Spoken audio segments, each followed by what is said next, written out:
Sir नमस्कार, हार्दिक स्वागत है आपका। सर पहले आपका परिचय और ये एड्रेस है उनके बारे में थोड़ा हमारे पशुपालन भाई को बताएं। मेरा नाम पटेल निखिल कुमार भिखाभाई है जी। मैं जादर गांव का रहने वाला हूँ। ईडर तालुका है और साबरकाठा जिला है जी।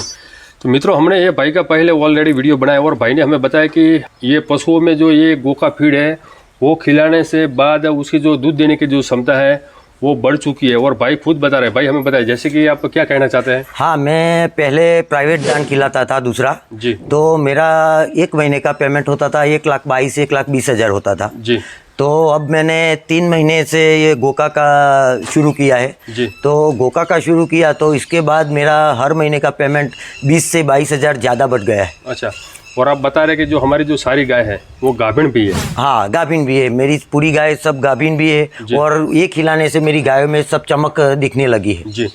तो मित्रों, ये गोका फीड क्या होता है और उसके अंदर क्या कंटेंट है पूरा अपन विस्तार से जानते हैं। ये भाई बोल रहे हैं कि हमारे जो पशुओं में जो दूध देने की जो क्षमता है वो भी बढ़ चुकी है और जो रिपीट ब्रीडिंग की जो समस्या थी, पशु का जो ग्रोथ है और उसकी जो चमक है, सभी तरह से यहाँ पर पूर्ण रूप से यहाँ पर बहुत बढ़िया ढंग से यहाँ पर काम कर रही है। तो ये गोका फीड क्या होता है और ये कितना सक्षम है और उसके अंदर क्या खास विशेषता है, पूरा अपन यहाँ पर सर खुद यहाँ पर विजिट करने आए तो सर से पूरा अपन जानते हैं। सर नमस्कार। नमस्कार जी। तो सर आप थोड़ा अपने बारे में और ये फीड के बारे में थोड़ा विस्तार से बताएं। जी, मैं करण अब्रोल जी। मैं हरियाणा से बिलोंग करता हूँ, सिरसा डिस्ट्रिक्ट से। अच्छा। और मैं इस कंपनी में पिछले 7 साल से काम कर रहा हूँ। अच्छा। और पहले 5 साल मैंने हरियाणा में काम किया है। पहले हरियाणा देखता था मैं, अब मैं पिछले 2 साल से पूरा गुजरात देख रहा हूँ जी। और 2 साल से पिछले 5 साल से हम गुजरात में अपनी सेवाएं दे रहे हैं गोका फीड के थ्रू जी। तो सर आप हमें बताइए, जैसे कि हमारे जो काफ़ी पशुपालन भाई है यहाँ पर अलग अलग फीड का इस्तेमाल करते हैं जी। लेकिन सभी जो फीड में जो समस्या होती है हमारे पशुपालन भाइयों को समाप्त जो उसका जो खात्मा होता है वो नहीं होता है। जैसे कि रिपीट ब्रीडिंग है, मेला दिखाना, ऐसी तो बहुत ही ऐसी जो बुखार है, ऐसी समस्या, और जो गर्मी होती है तभी सबसे ज़्यादा पशु आता है। तो ये हमारा जो पशुपालक भाई है वो फीड है वो चेंज कर देता है। तो आपके ये फीड में ऐसी तो क्या खास विशेषता है, थोड़ा अपने हिसाब से थोड़ा विस्तार से बताएं हमें। फीड के सबसे पहले तो मैं बात करूँगा जी, एक डेयरी फार्म पे क्या होना चाहिए। एक डेयरी फार्म जो काम करता है 3B फॉर्मूला पे काम करता है। अच्छा। जिसमें पहला बी क्या होता है, बेस्ट ब्रीड। एक किसान है वो अच्छा पैसा लगा के एक अच्छी अपनी गाय ले आया या भैंस ले आया, ठीक है। दूसरा जो बी होता है वो बेस्ट न्यूट्रिशन। उन्होंने फीड लाया, मतलब ये गोका फीड हमारी अच्छी, बहुत अच्छा फीड है, गुजरात में बहुत हम परफॉर्म कर रहे हैं इस फीड को लेकर, ठीक है। थर्ड क्या होता है, बेस्ट मैनेजमेंट। सबसे बड़ा जो पार्ट होता है बेस्ट मैनेजमेंट का होता है सर जी, ठीक है। मैनेजमेंट का क्या है, एक डेयरी फार्म का जो एक नींव होगी ना, नींव एक बछड़ी होती है जी। गुजरात में कई ना बहुत से लोग इस चीज़ को लेकर अवेयर नहीं है, वो यहाँ पे ब्रीड पे काम करते ही नहीं है। वो यहाँ अपने मैनेजमेंट उनका इतना अच्छा नहीं है कि वो खुद यहाँ पे अपने पशुओं एक बछड़ी को तैयार करें जी, ठीक है। जैसे हमारा ये प्रोडक्ट है, देखो गोका काफ स्टार्टर जी। जब हम मान लो एक बछड़ी ने हमारे तबेले एक फार्म पे जन्म ले लिया, उसके दूसरे दिन ये जब फीड खिलाना स्टार्ट कर दोगे, 4 महीने तक ये फीड चलेगा। अच्छा, ठीक है। एक बछड़ी का जो आगे माँ बनना है ना, गाय का माँ बनना है, उसके बॉडी वेट पे डिपेंड करेगा, उसके वजन पे कतई डिपेंड नहीं करता वो, ठीक है। चाहे आप उसको अच्छा न्यूट्रिशन देके, मान लो ये 4 महीने तक ये चला, 4 महीने से लेकर ये के बाद ये हीफर स्टार्ट हो जाता है। हीफर ये खिलाया जाता है जब उस पशु को ब्याने में 1 महीना रह जाता है। हमारे फीड की विशेषता ये है, इसके अंदर हम इतने अच्छे सप्लीमेंट्स यूज किए हुए हैं, मिनरल्स है, विटामिन है, एंजाइम, ये इतनी अच्छी मेडिसिन इतनी अच्छी क्वालिटी की डाली हुई हैं। अच्छा। कि पशु का इनको खिलाने से, हीफर खिलाने के बाद पर डे का 1 किलो बॉडी वेट गेन होता है। अच्छा, पर डे का। अच्छा। तो उसमें क्या रहेगा, आप देखो कि हमारा जो ये दान खिलाने से 13 से 14 महीने में पशु अपने बॉडी वेट पे आ जाता है। जैसे 285 से 300 किलो उसका बॉडी वेट सफिशिएंट है उसको AI करवाने के लिए, ठीक है। तो 15 महीने में हमने उसका AI करवा दिया। ये हमारी फीड की विशेषता है कि वो 15 महीने में इस बॉडी वेट पे आ जाएगा। अच्छा। ठीक है। तो उसके बाद 1 महीना, मतलब फिर 8 महीने तक ये फीड उसका चलेगी, ठीक है। 1 महीना जब उसका ब्याने में रह जाएगा, 1 महीना शेष रह जाए, तब ये मेन कंसेप्ट जो मेन इंपॉर्टेंट जो सबसे बड़ा रोल होता है किसी भी डेयरी फार्म पर, वो ट्रांजिशन फेज का होता है। ट्रांजिशन जब एक डेयरी फार्म पे शुरू हो गया, एक फार्मर अपने पशु को ट्रांजिशन पीरियड पे ले आया, तो सबसे बड़ी चीज क्या होगी? सबसे बड़ी चीज आप जो बात कर रहे थे रिपीट ब्रीडिंग की जी, स्टेटस वगैरह या किसी तरह को होता क्या, ये रिपीट ब्रीडिंग कैसे होगा? पशु को न्यूट्रिशन की कमी होगी, न्यूट्रिशन उसको नहीं मिलेगा, तो उसी से ये दिक्कतें आएंगी ना। जी, सही बात है। हाँ, तो ये इसके अंदर totally full of medicine, vitamin, minerals, enzyme, इनका बहुत बड़ा रोल है। जब ये पशु को 1 महीने में 2 बैग खिलाने, 100 किलो दान, 1 क्विंटल दान पशु के पेट में चला गया, तो किसी तरह की उस पशु को आने वाले नेक्स्ट वेतर में किसी तरह की कोई बीमारी नहीं होगी। ये गोका फीड की विशेषता है। जी, तो सर वो तो हमने काफ़ी ऐसे साल से हम देखते हैं, जैसे कि वहाँ पर जो पंजाब में जो गाय है उसका जो दूध है हमारे यहाँ पर जो गाय है उससे ज़्यादा है। जी, ठीक है। और यहाँ पर पशु बहुत है, लेकिन उसका जो दूध देने की जो क्षमता है वो बहुत ही कम है, और यहाँ पर समस्या ज़्यादा देखी जाती है। तो हमें बताइए, जैसे कि आप ये गोका फीड के बारे में बता रहे हैं, तो ये पशु को प्रॉपर 1 लीटर पे कितना देना होता है? हमारे पशुपालन भाई को इतना शिक्षित नहीं है कि ये क्या कितना खिलाना होता है। जी, किस तरह से मैनेज करना होता है, थोड़ा अपने हिसाब से बताएं। जी, एक पशु का जैसे मान लो 1 लीटर पशु का दूध है, तो उसको 400 ग्राम फीड की उसकी रिक्वायरमेंट होती है, प्लस 1 किलो उसके बॉडी मेंटेनेंस के लिए। जैसे एक पशु का 10 लीटर दूध हुआ, तो उसको 4 किलो फीड खिलाओ, प्लस 1 किलो उसका बॉडी मेंटेनेंस के लिए, तो 5 किलो पशु को कुल फीड की जरूरत होती है। जी। तो सर आप कैमरे के पीछे हमें बता रहे थे कि जो हमारा जो ये फीड का जो परफॉर्मेंस आप देखना चाहते हो, आप PDF में मेला देख रहे हैं। जी, तो उसमें हमारी जो गाय है वो 72 लीटर से ऊपर दूध दी, तो क्या आप जो भैंस भी कुछ रिकॉर्ड नया बनाया है?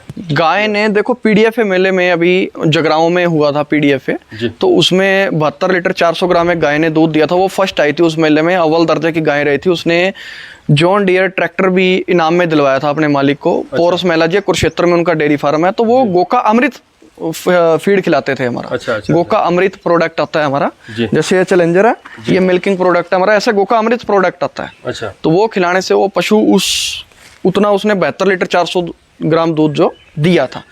यही गोका फीड की ये विशेषता, उसके अंदर full of nutritions, energy, protein level, एक पशु की जरूरत को पूरा देखते हुए कि एक पशु को की क्या जरूरत है, उसकी रिक्वायरमेंट क्या है, उसको पूरा करने के लिए उसके अंदर पूरे मापदंड अच्छे हैं। और हमारा टोटली काम जो है वो लैब के थ्रू होता है। जो हमारी लेबोरेटरी है ना, उसके अंदर सब चीज चेक करके उनकी गुणवत्ता को जांचते हुए सब चीज उसके अंदर फिर फीड तैयार किया जाता है। तो सर हमारे जो पशुपालन भाई को जो सबसे ज़्यादा जो समस्या होती है, जो रिपीट ब्रीडिंग है, मेला न गिरना और ये बुखार, ये सबसे ज़्यादा फिलहाल यहाँ पर सबसे ज़्यादा समस्या है बुखार। क्योंकि जो हमारी जो बड़ी बड़ी जो डेयरियाँ है 90 लाख लीटर दूध आता था, फिलहाल 45 लाख लीटर, बहुत ही कम हो गया। तो आप हमें बताइए, जैसे कि ये चैलेंजर 8000, ठीक है, ये ऐसे गायों के लिए बना है जी। और जैसे कि हमारे काफ़ी पशुपालन भाई उसके साथ जो कैल्शियम होता है और बाईपास फैट होता है वो भी खिलाना होता है, तो उसके अंदर ये खिलाने से कोई एक्स्ट्रा कोई खिलाने की देखो सर, जब एक पशु की ना, हर एक पशु की एक अपनी एक रिक्वायरमेंट होती है, एक जरूरत होती है जो, जैसे ये हमारा ये प्रोडक्ट है, ये एक पूरे दिवस का जो 23-24 लीटर पशु दूध देता है उसमें बहुत अच्छा इसका रिजल्ट है। उसके ऊपर हमारा 8000 प्लस प्रोडक्ट आता है, ठीक है, वो काम करता है हमारा 30 से 32 लीटर तक। उसके ऊपर हमारा अमृत प्रोडक्ट चला जाता है, ठीक है। उसके बाद हमारा एक फार्म लाइन प्रोडक्ट चला जाता है। तो हमारे हर एक सेगमेंट के लिए अलग अलग प्रोडक्ट बनाया गया है। जैसे अभी 20 लीटर तक कोई भी गाय दूध देती है, 20 लीटर तक पशु को इस चीज़ की ज़रूरत तो नहीं होती है। अगर वो 20 लीटर से ऊपर चला जाता है तो उसकी ज़रूरतें बढ़ जाती है, तब उसको 50 ग्राम मिनरल मिक्सर थोड़ा सा ऐड करके देना पड़ता है। और अब जो ये मैली की बात कर रहे थे, कई किसान भाइयों के मन में ये धारणा है कि मैली पड़ नहीं रही है तो उसको खींच के निकाल लिया जाए, ये बहुत उनकी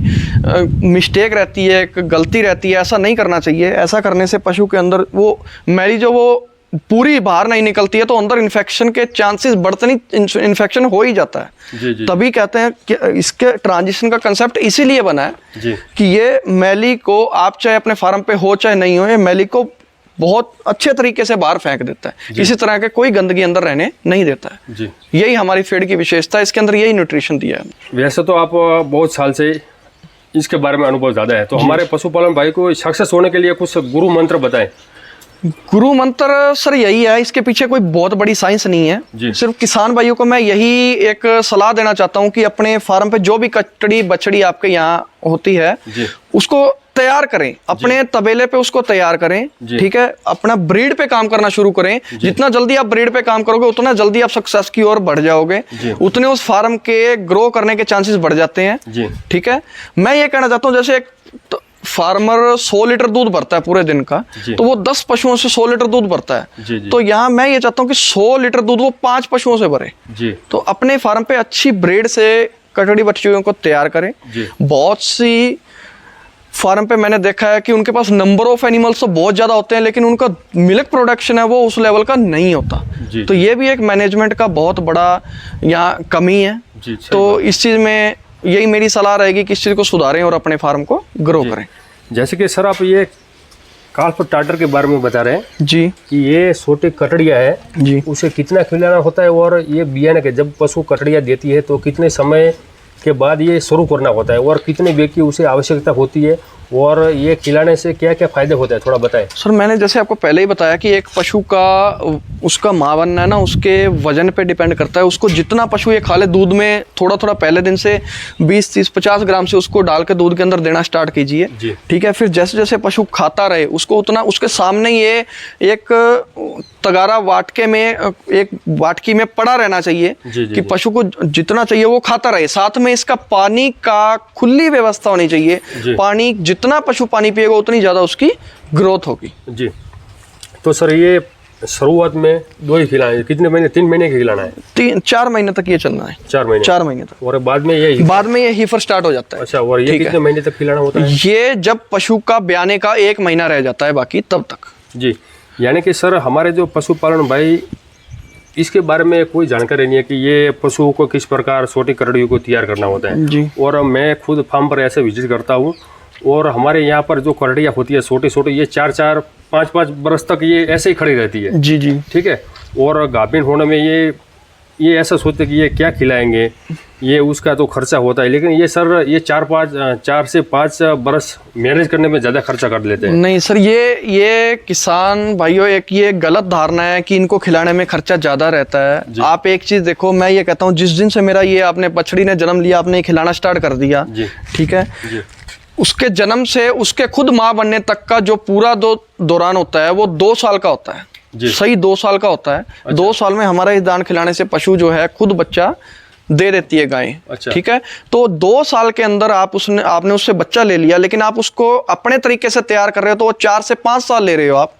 ज्यादा में ज्यादा गुजरात में 3 से 3.5 साल लेते हैं। तो वो 1 से 1.5 साल जो दूध का डिफरेंस है, वो जो दूध की आवक है वो भी तो हम खो रहे हैं ना, तो उसमें अपना नुकसान नहीं हो रहा है। ये चीज कहना चाहता हूँ। तो सर ये जैसे कि प्रॉपर कोई भी किसान ने ये खिला लिया, ठीक है, ये काल्फ टाटर और हीफर जी, ये दोनों फीड खिला दिया जी, तो जो छोटी जो कटड़ी है वो कितने महीने के बाद, यानी कि कितने समय में ये गर्मी में आ जाती है? ये 14 से 15 महीने तक ये हीट में आ जाती है। अच्छा। तो उस टाइम उसका क्या होता है, हीट में आ जाते हैं, लेकिन अपने को उसका बॉडी वेट भी चेक करना, उसका वजन चेक करना होगा कि उसका वजन कंसीव करवाने के लायक है या नहीं है। उसका बॉडी वेट जो है 280 से 300 किलो के बीच में होना चाहिए। तो खूब खूब धन्यवाद सर, आपने समय निकाल कर यहाँ पर आए और हमारे किसान भाई के लिए बहुत ही बेशकीमती जानकारी दी, तो आपको तहे दिल से धन्यवाद। जी, थैंक यू सर।